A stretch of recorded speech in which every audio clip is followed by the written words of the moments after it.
the global industry, India is doing, and how specifically, we'll be talking about Indian automotive industry in detail. Um, so before I start, just a quick introduction about IHS Market. For those who don't know, so we are a $44 billion company, and we have roughly around 16,000 employees listed on New York Stock Exchange. We have roughly around 50,000 customers, and we cater to almost 85% of the global Fortune 500 first customers. And we are a pretty diverse company. We work in chemicals, energies, marine, aerospace, so multiple sectors. Obviously along with finance, autos, and energy being the core ones for the business. And recently we have been acquired by S&P. So though I think it'll be more formal, as we move forward. So here is the agenda for today's session.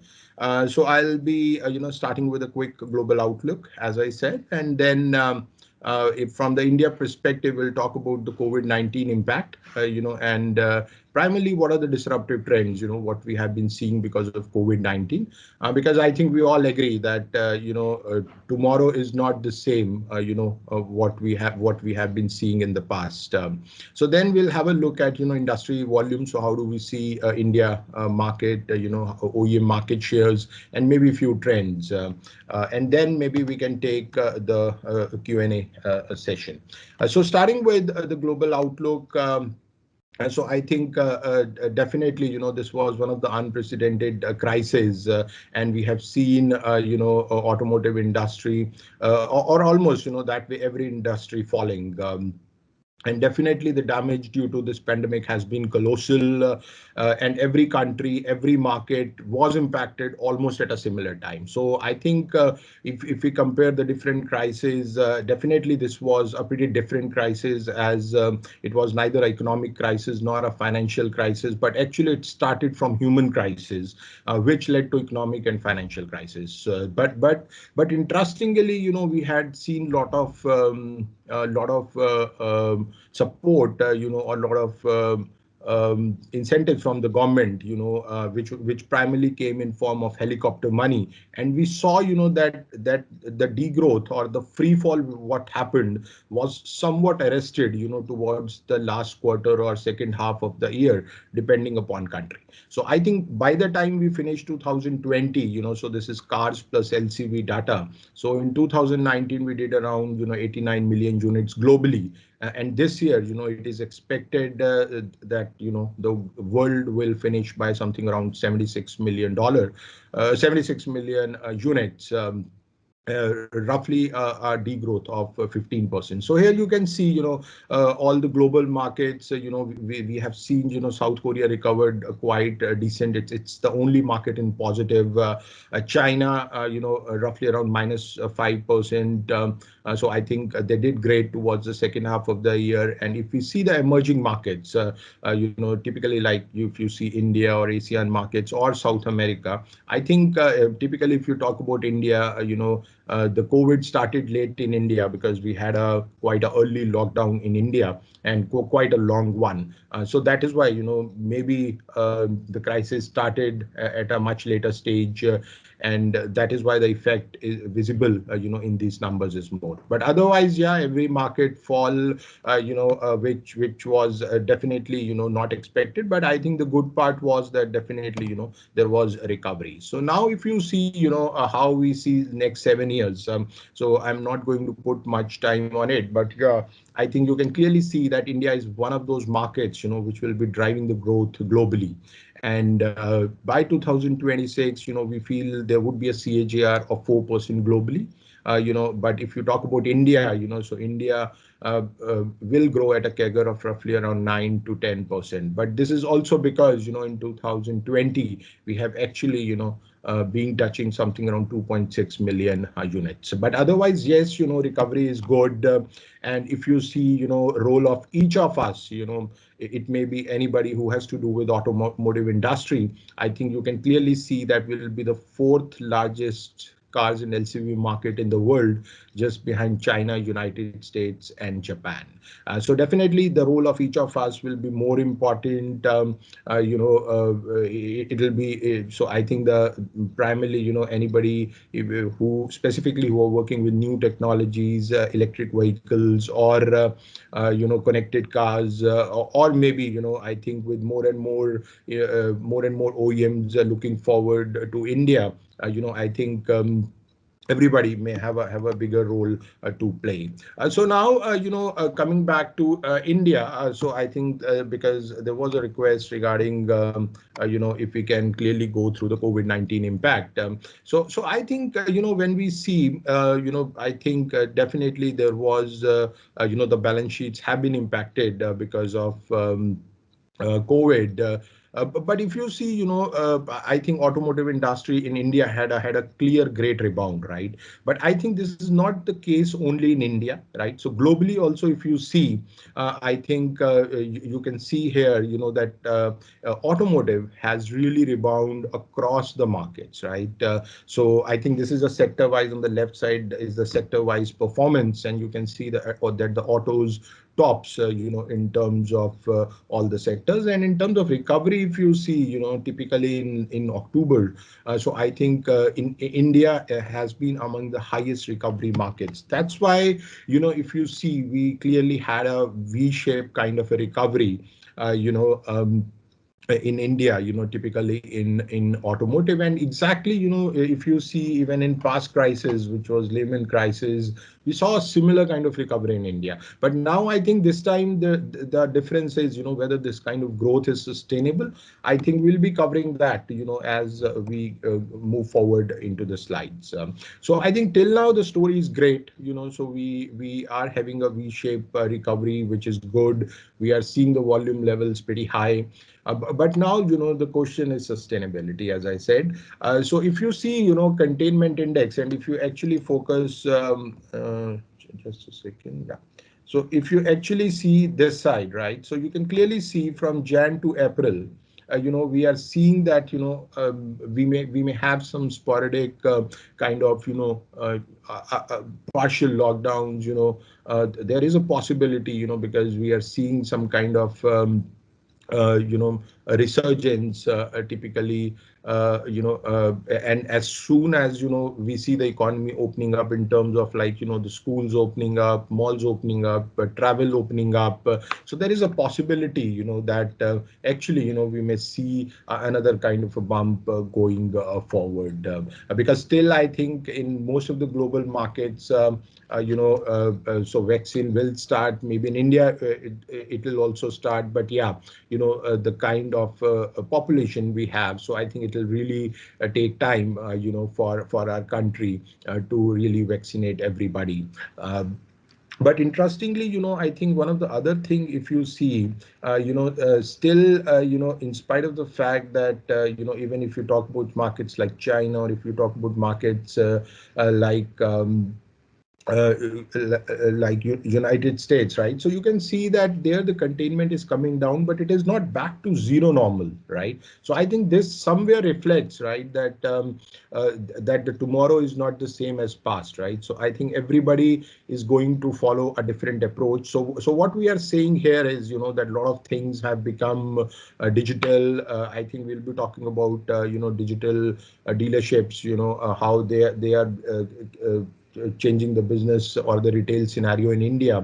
But yes, I think it's very clear that there is some kind of, social distancing norms, or some kind of, masking, so which is going to remain. So which is definitely going to change the business models of almost every sector, of every company. So now, I think if you see the index, like how we see it in the next 1 year, right? So India definitely, the recovery will be lesser relative to the other big global economies. This is definitely because in India, it will take more time for vaccination, and obviously we may have certain budget constraints. But other part is, if you see, I think so. This is the real time trends of how, a consumer thought or consumer trends have changed, right? So I think if you see pre-COVID, right? So this is like the levels of usage of Ola and Uber, right, or usage of Delhi metro, right. But now if you see, post COVID, I think those levels have still not been attained. So I think it's very clear. So even in case of metro, if you see, so people, not the same passengers have been using the transport. Similarly, if you see other trains, right? So I think it's much lower. So I think that this clearly reflects that somewhere, people are avoiding public transportation. Consumers are avoiding share transportation. And primarily, it is like that the personal mobility is definitely getting an edge over the shared mobility, right? And that's why, if you see top companies like Hero in two-wheelers and Maruti Suzuki in four-wheelers, I think we can clearly see, I think the demand for their products is much more than what it was pre-COVID level. So I think pretty interesting to see in terms of data, because we have been hearing these things or reading these things in news, but to quantify them and putting them, actually gives you confidence that yes, this is something what is actually true. And primarily the forecast what we build, all these things, they go into it. Similarly, if we see used cars versus new cars, I think new cars have almost reached the same levels what it was pre-COVID. But if you see used cars, yeah, in between there was a kind of a bump. Post-COVID, there was a huge demand for used cars, but it was primarily because the new cars were also not available, and primarily there were a lot of consumers who wanted to go light on pocket, and they were considering used cars. But now slowly and slowly we are seeing that used cars is coming back to their normal levels from those high peak levels, but new cars are getting back into the scenario. So I think now I think pretty important is scenarios, because I think when the people who are working in strategy, or who are working in product planning, volume planning, I think for them it's really important to see how do we see 2021. So I think clearly, I think it'll be pretty optimistic to say that 2021, the demand would be sustainable. And primarily, in IHS, we are pretty cautious, and, even will advise that people should not wear tinted glasses and keep on seeing the optimism around, like what has happened in last 4, 5, 6 months. Because somewhere I think we all have to agree that there was a damage to every business. There was a damage to the balance sheets. A lot of people have lost their jobs. So I think somewhere that impact has to come, right? So primarily, right now it was because of a lot of liquidity in the market that we are seeing this kind of jump. Obviously, apart from other factors like fear of public transportation, but nevertheless, what we feel as a base case, that I think it will take few, maybe 6, 7, 8 months before we really see this kind of sustainable demand. And I think on a pessimistic case, it would be that it takes little longer, maybe a year or year and a half, before we see this kind of sustainable trends. So I think post-COVID, so these are the few just top level, things what we have been observing. So I think earlier it was just like, the demand of top variants was around 90% and lower variants was around 10%. But now, post-COVID, we are seeing that, the mid variants are really catching up. So obviously everybody wants to cut on their loan. Everybody wants to be easy on their pocket. So I think a typical trend what we have been observing. So then I think a B segment, so we also do real-time trends for a segment level, right? So I think here we are seeing that B segment, A segment cars, are really in demand. So um, and this is going to put some pressure on players like MG Motors, which are primarily into cars, more than 15, 20 lakhs, or maybe C segment cars, which fall in their category in India. So then I think one of the key things maybe here we can talk about is that obviously, because of COVID, we have been seeing that R&D projects, primarily new model launches, have got delayed. and because of this, it will put pressure, on suppliers as well as OEMs, because we are seeing that there is because the OEMs don't want to clutter their new model launches, right? They want to put it at a certain gap. So I think this will tweak the entire model plan, and I think accordingly suppliers and OEMs may have to work. And actually, all models may not be required now. So this is also a thing we have been observing globally. There has been a refresh reset, of the model plans for all the OEMs across the globe and in India. So then flip to digital. I think that's a big thing. What is happening today? I think every dealer, every OEM, is now digital, and I think we'll talk about it. Maybe in case you have any questions on that. Then ride hailing. I think mobility was the biggest disruptor. In India and across the world. And primarily shared mobility has really gained a lot of importance in last few years.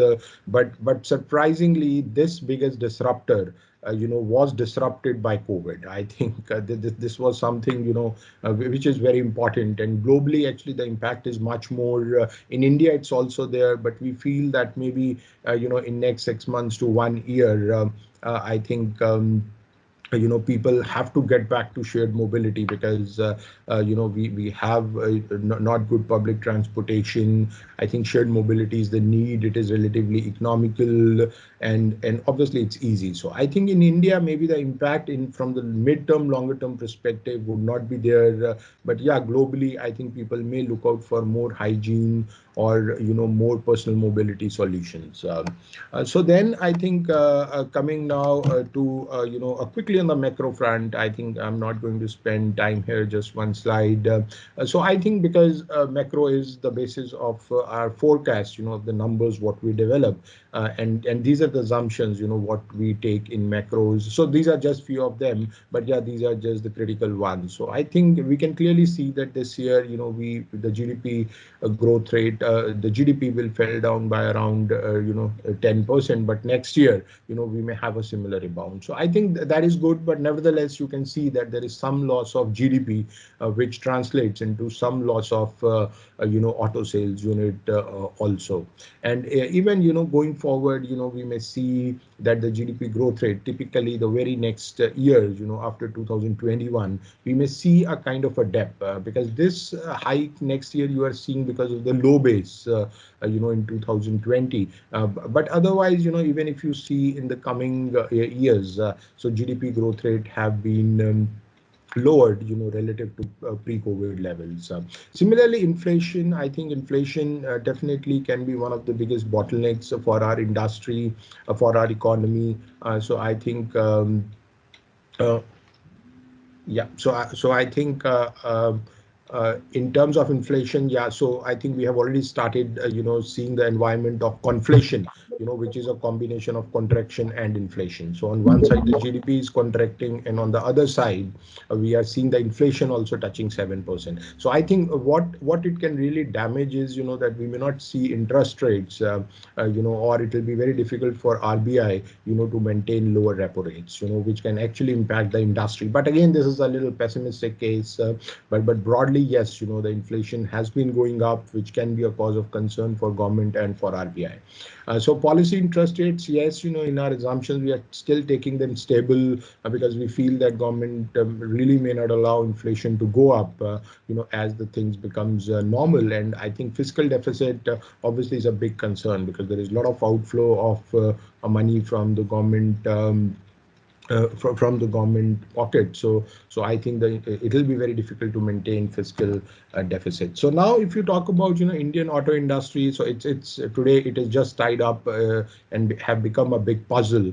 So on one side we have a lot of structural policies which the Indian auto industry has to face. It may be in terms of, for example, I think our Prime Minister is looking forward to Atmanirbhar Bharat, self-reliant India. But on the other hand, our OEMs will have to really, rethink on their entire sourcing or supply chain. So I think this is really putting up a pressure, on most of the OEMs, as well as suppliers, because now, I think everybody wants to make in India, to get in a line with this policy. And we have been already seeing, that suddenly government have become obsessed on quality, and which is great, because earlier I remember it was being used to said that whatever you make in India, you actually lose just one third in terms of wastage, right? So, but yeah, it was primarily because of the quality levels. But now, maybe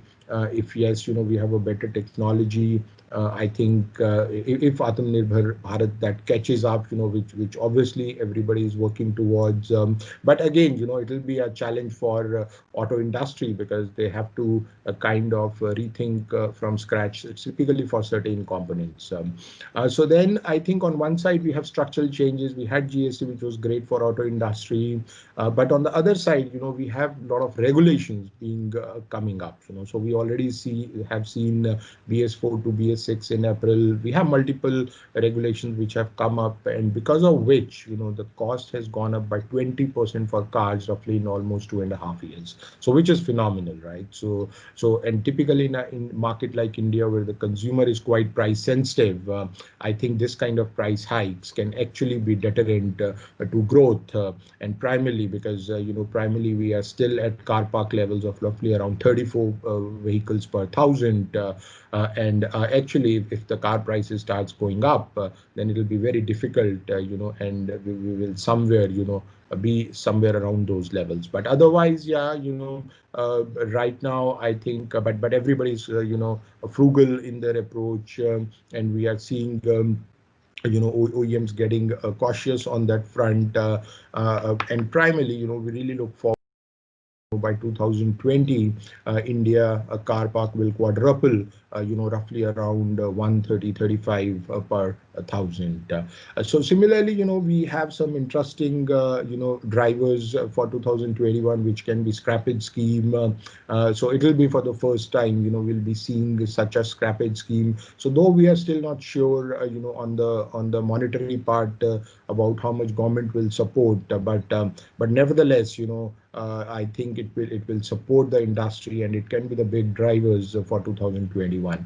And then, intra automotive, I think within automotive itself, there are a lot of changes which are happening. The industry is reshaping. The ABC of the industry is redefining, and we are seeing a lot of players also exiting India, like GM, Ford partially, or Harley, and then, be a lot of fuel mix complexities. Maybe we can take a question there later. And then shared mobility is taking a new shape.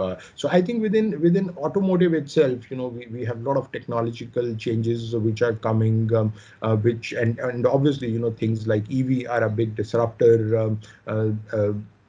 In India and across the globe. So then I think quickly, coming down to the numbers. So I think by 2020, in 2020, we expect something around 2.6 million units of light vehicles, which is car plus LCVs less than 6 tons.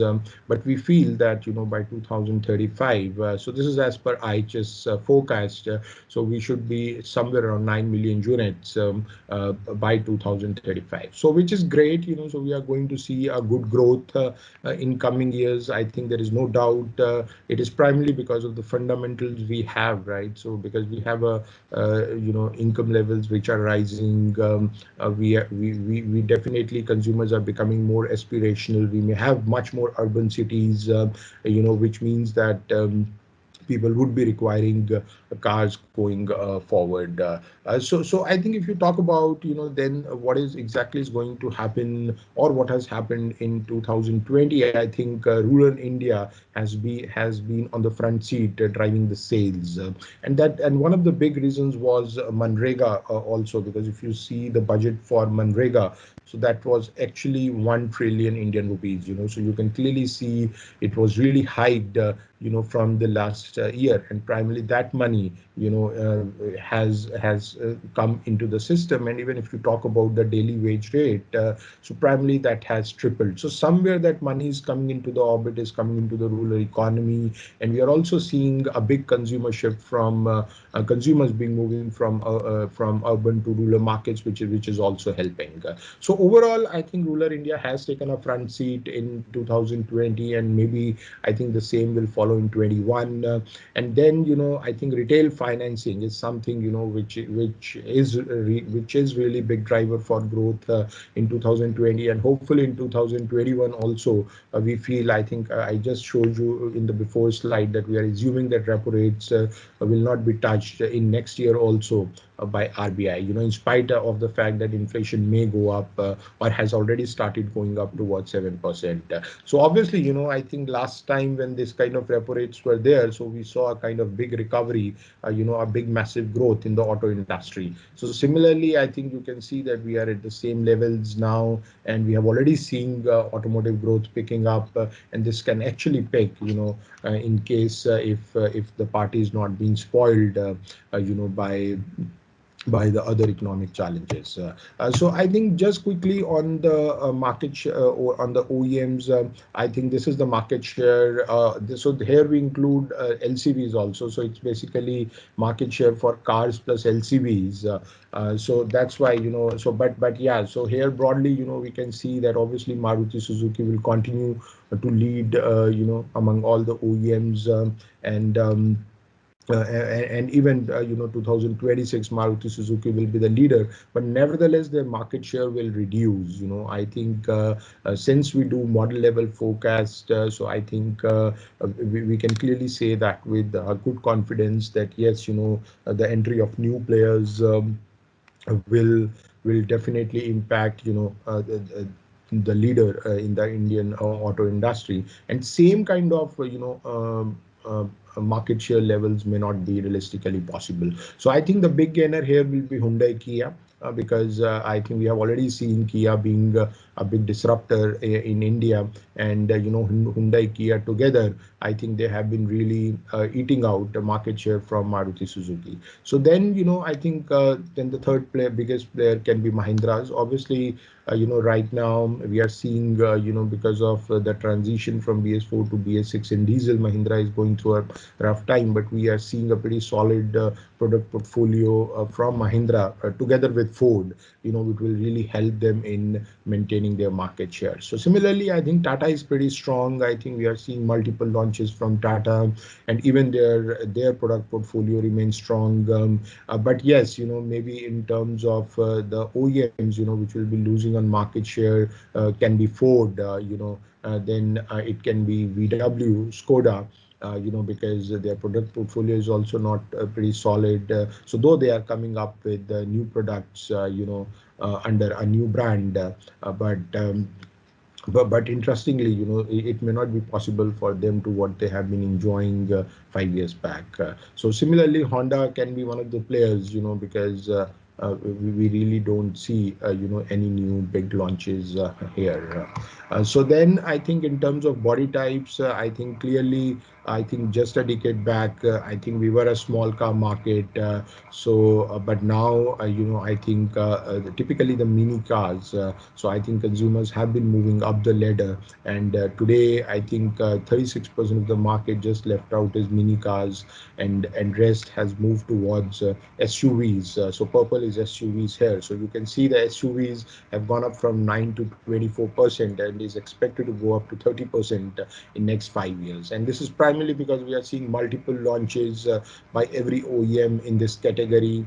And primarily, we are maintaining sedan as constant because we feel that the first upgrade will be hatchback or sedan, and then the consumers gets into SUVs as he upgrades onto his next car.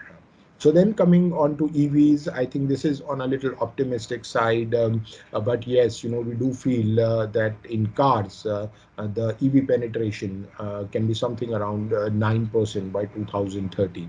So again, this has been this has been said keeping in mind, in case if we have a pretty strong frame 3, somewhere in 2022, 23, and obviously if the battery cost reduces, which obviously everybody is taking that assumption, and obviously if government or state governments, I think the central government have already done their job by putting EVs in a 5% vehicle in a GST category by announcing FAME 2. Then FAME 3 can be more focused towards cars and LCVs, like FAME 2 was more focused towards two-wheelers. But nevertheless, I think so this is again on a little optimistic side, because right now, on ground, I think there is a big gap. But yes, that's why, in 2025, we are just talking about 2% penetration in EVs. So this is in cars and LCVs, though in two-wheelers and three-wheelers, definitely I think the penetration levels will much go, and this is very much in line with what Indian government is looking forward to. So then, obviously, I think these are the key takeaways. So I think primarily just a recap of my presentation. So I'll just cut short here. So yeah, so I think industry has been going through a lot of headwinds.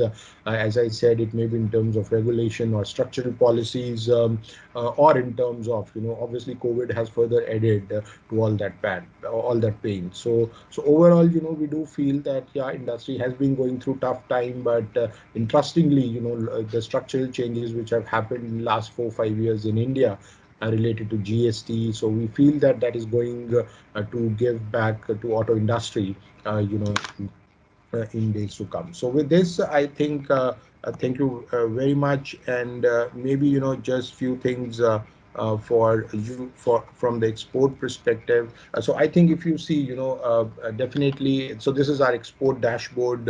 So in 2020, we are expected to export around 541,000 units. And so the top market for export for India is Mexico right now, but because of the PLI scheme, what is expected to come and applicable from next year, so we feel the export levels will actually go up in India.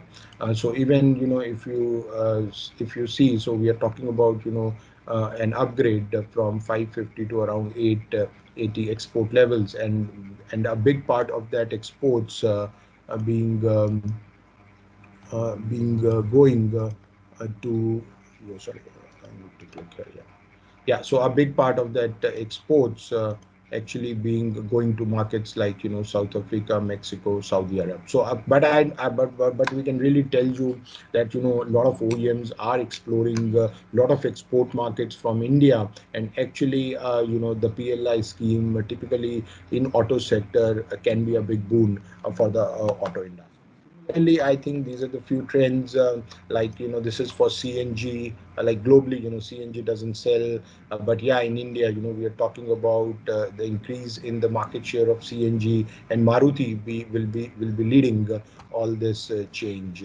Similarly, I think if you talk about diesel, so I think in diesel will so you can clearly see that the share across the globe, is falling, whereas and I think that is true for India. So this figure looks more primarily because this includes LCV. So if you talk about players like Maruti Suzuki, so they have exited diesel, but we feel that they will make a comeback typically in the bigger vehicles. So I think, and I think we can quickly have a look at electric also. Yeah, so I think here, you can see that this is our global electric vehicle penetration. So you can see, what we are expecting right now. But obviously, after COVID, we are seeing that the demand for electric cars have got accelerated, and we may see actually much better scenario. So I think, yeah, so we have a lot of stuff to share, but I think because of time constraint, we move on to Q&A. Thank you.